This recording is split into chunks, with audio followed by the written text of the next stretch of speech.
Hello! Welcome back. We've been talking on the blessing, and the one thing I was thinking of today was the whole purpose of the blessing is to be fruitful. And sometimes we don't see the fruit, and that doesn't mean that we're not being fruitful. Because I was thinking of a farmer, and his fruit is seasonal, and there'll be 1 month where, or a couple of months where he's bearing fruit.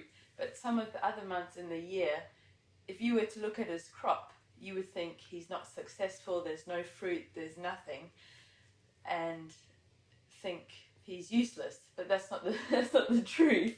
The truth is he's fruitful. And I think so often enough we can not see fruit in our lives and then think, well, where's God? Why aren't we being fruitful? The blessing's not working. But actually it is working. We've just got to wait for it to kick in. Because sometimes with that farmer, he's doing things to prepare the ground, prepare for the fruit, for the harvest to come. He hasn't got the harvest 24/7, every day of the year. But he's got to prepare and get the ground ready, and then the harvest comes in. And my encouragement today is, don't just give up when you're not seeing fruit. That doesn't mean you're not being fruitful. Keep persisting, keep waiting, get yourself ready, prepare yourself, because the fruit is coming. I think it's Hebrews 6 verse 12 that says it's faith and patience that inherit the promise.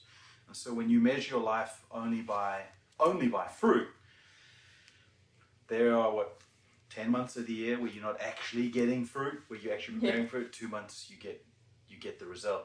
And so one of the greatest blessings that came with the Abrahamic blessing was the promise of Jesus. In Romans 4 it talks about the promise of the seed, and Jesus is actually that seed. Jesus is the one that we've been waiting for. It's not a promised land that the Jews were waiting for. They actually got into the promised land back just after they got the law. And so the promise was of Jesus. And the promise for Jesus wasn't just for the Jews, although it was for the Jews first, Romans 1. It was actually for the Jews and for the Gentiles, that all nations could come into God's promise. And so the greatest blessing that I can see, that I can perceive in the Bible, is the blessing of Jesus. It's that blessing of relationship. I think one of the problems with religion, and the reason why I think the Jews were the chosen nation, is God was choosing the Jews, and they chose religion, and so that became the choice to show how religion doesn't work. And so when they instituted the law, when Moses came along, Moses was talking to God, and the Jews said, you agree a deal with him, we don't want to go and speak to him. We don't want anything to do with this. We're scared, we're afraid, you go and speak to him. And when he did that, he came back with the law, and they're like, yeah, we'll do whatever you say. They didn't actually want a relationship with God. They wanted an agreement because they wanted access to the blessing, but they wanted access to the blessing by, yeah, we'll do as you say. And so what came with that deal was a whole pile of blessing, possibly, but also a whole pile of curse. Close.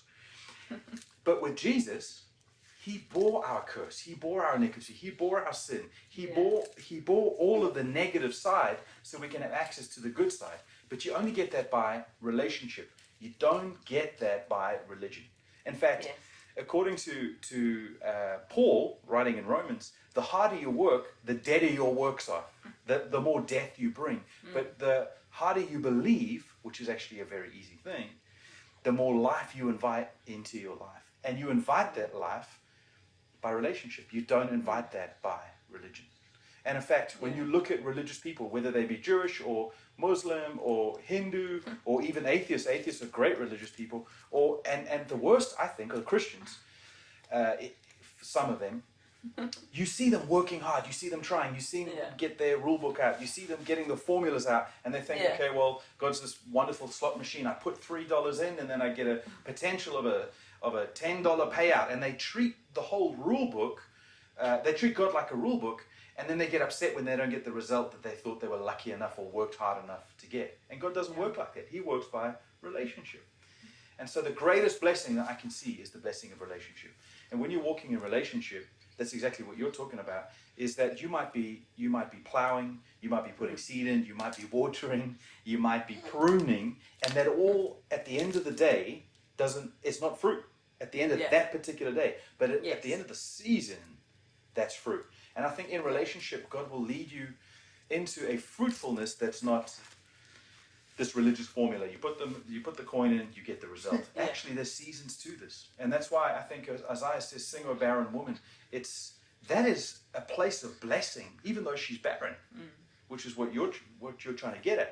Is that there's a process in relationship that today you might not have fruit, but you might get the fruit tomorrow, and it might be much greater fruit than the person who's just trying to obey the formula and get the cheap result.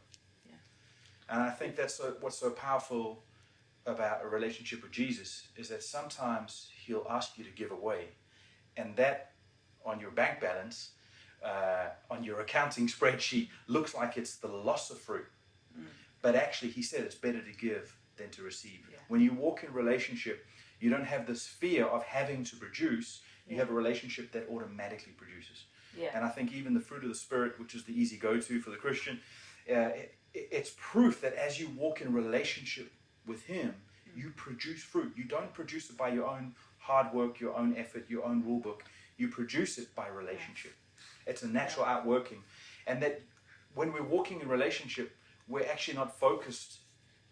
Our main thing isn't to produce fruit. No. Our main thing is to have relationship, and out of relationship we get all that fruit. I think that's what man lost in the garden, was that fruitfulness, because they lost that relationship. They went from life to death, and that's what John 17 says, Andrew Womack preach, is that eternal life is to know God. And so you have that life flow because you know him. You lose that life flow because you're not walking in that knowledge of him. Yeah, it's good. So that's our encouragement for today, as short as it is. The main thing is to walk in relationship. When you walk in relationship, you'll produce fruit. Even on the days that it seems like you're not producing, your long game is to produce. So we just hope that encourages you. We hope that blesses you. And we hope at the end of a long day, you find some respite, you find some relief, that you don't put yourself under the pressure to try and produce, that actually out of a relationship that you can produce fruit naturally. Hey, Sammy. He's about to go to sleep. Good night. Night. Be like this.